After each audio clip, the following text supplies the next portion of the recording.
Bonsoir à tous, cette fois nous y sommes. Bienvenue sur France 2 pour le grand direct de ce dimanche 10 avril et ce premier tour de l'élection présidentielle. C'est le moment clé de notre vie politique et nous allons vivre ce verdict ensemble avec un dispositif inédit ce soir et plusieurs temps forts. D'abord avec ce hall de France Télévisions tourné vers l'extérieur, vers l'actualité ce soir. Nous serons notamment avec Jean-Baptiste Marteau, directement relié via cet écran à l'ensemble des bureaux de vote en continu. Vous vivrez les résultats dans vos villes, vos régions, avec un comparatif assez passionnant avec l'évolution du vote des Français par rapport à 2017. Bonsoir Jean-Baptiste, bonsoir, on se Laurent, retrouve tout au long de la soirée. C'est ici également que vous découvrirez qui seront les deux candidats qualifiés pour le second tour. Ils sont 12 en lice pour ce premier tour, 12 personnalités que vous voyez apparaître à 20h. Qui se placera en tête de ce scrutin?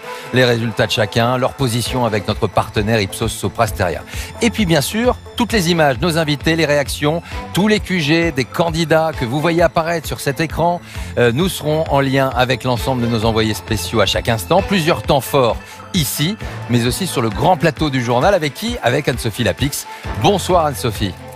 Bonsoir Laurent, bonsoir à vous tous et bienvenue sur ce plateau que vous connaissez bien. C'est celui des journaux et des éditions spéciales.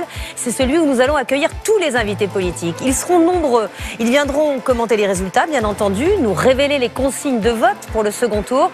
Ils viendront aussi débattre. Il y aura 3 grands débats, car cette élection pourrait une nouvelle fois faire bouger les lignes, redessiner le paysage politique. Et puis sur notre grand écran, vous le voyez apparaître derrière moi, cette mosaïque de nos envoyés spéciaux. Ils ne sont pas dans les QG politiques, mais auprès de restaurateurs, de Français engagés, de jeunes, de moins jeunes. Nous entendrons leurs attentes, leurs préoccupations et nous serons partout, à Rennes, à Nice et en Outre-mer, en Guadeloupe, en Nouvelle-Calédonie, partout, je vous disais. C'est donc l'heure du choix ce dimanche soir. Est-ce que les Français ont oui ou non perçu les enjeux de ce scrutin? Se sont-ils oui ou non mobilisés? Voici le premier indice avec l'estimation de l'abstention. Elle est, regardez, de 26,5. Il a la science des chiffres justement et doit apporter et supporter ce poids d'une estimation d'un premier tour de l'élection présidentielle ce soir. Notre partenaire Ipsos Sopra Steria, c'est Brice Teinturier qui, vous le voyez avec toutes ses équipes, est en train de recueillir l'ensemble des remontées de chaque ville de France pour vous apporter à 20h l'ordre d'arrivée des 12 candidats. Bonsoir Brice, on se retrouve dans un instant. On va juste maintenant faire un tour de nos envoyés spéciaux, bien sûr. On va commencer par le président sortant, redevenu candidat à Paris, porte de Versailles. On retrouve Guillaume Darey. Bonsoir Guillaume.